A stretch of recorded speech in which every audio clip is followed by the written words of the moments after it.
விஜயின் தமிழக வெற்றிக் கழகம் தொடங்கப்பட்டு ஓராண்டு நிறைவடைந்த நிலையில் அக்கட்சியின் முதல் பொதுக்குழு கூட்டம் மார்ச் 28 திருவான்மியூரில் உள்ள ராமச்சந்திரா கன்வென்ஷன் சென்டரில் நடைபெற்றது. இக்கூட்டத்தில் தாவேக மாநில நிர்வாகிகள் உட்பட 1710 உறுப்பினர்கள் பங்கேற்றனர். விஜயின் பெற்றோர்கள் ஷோபா மற்றும் SA சந்திரசேகர் ஆகியோரும் இக்கூட்டத்தில் சிறப்பு அழைப்பாளர்களாக கலந்து கொண்டனர். காலை 10 மணிக்கு தொடங்கிய இந்த கூட்டத்தில் 17 முக்கிய தீர்மானங்கள் நிறைவேற்றப்பட்டன.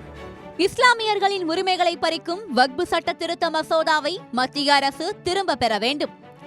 மீனவர் போராட்டத்திற்கு ஆதரவு மற்றும் அவர்களின் பிரச்சினைகளுக்கு நிரந்தர தீர்வு எட்டப்பட வேண்டும். பரந்தூரில் புதிய விமான நிலையம் அமைக்கக்கூடாது. இருமொழி கொள்கைகள் உறுதி. நாடாளுமன்ற தொகுதி மறுசீரமைப்பு தேவையில்லை.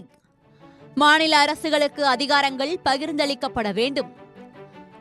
பாலியல் வன்கொடுமை வழக்குகளை விசாரிக்க சிறப்பு விரைவு நீதிமன்றங்கள் தேவை.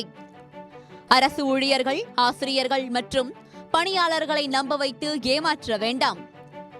சட்டம் ஒழுங்கு சீர்கேட்டுக்கு காரணமான கையாலாகாத திமுக அரசுக்கு கண்டனம்.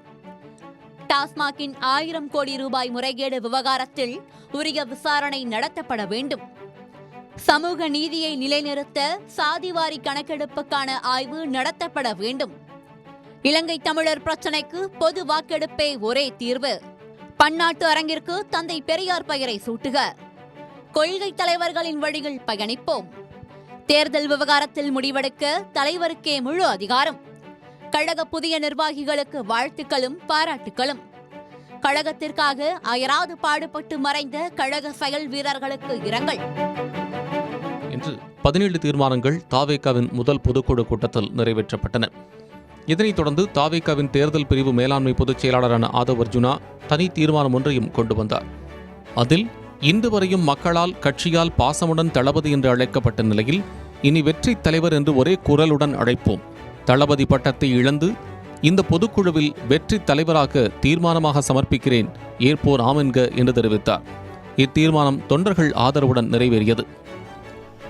இன்று வரையும் மக்களால் கட்சியால் பாசமுடன் அழைத்த நம்மளுடைய தளபதியை இனி வெற்றி தலைவர் என்று ஒரே குரலுடன் அந்த தளபதி பட்டத்தை இந்த பொதுக்குழுவில் இழந்து வெற்றி தலைவராக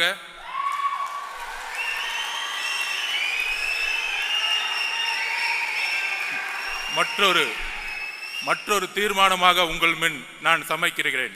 ஆம் என்பவர்கள் கையை தூக்கலாம். ஆம்.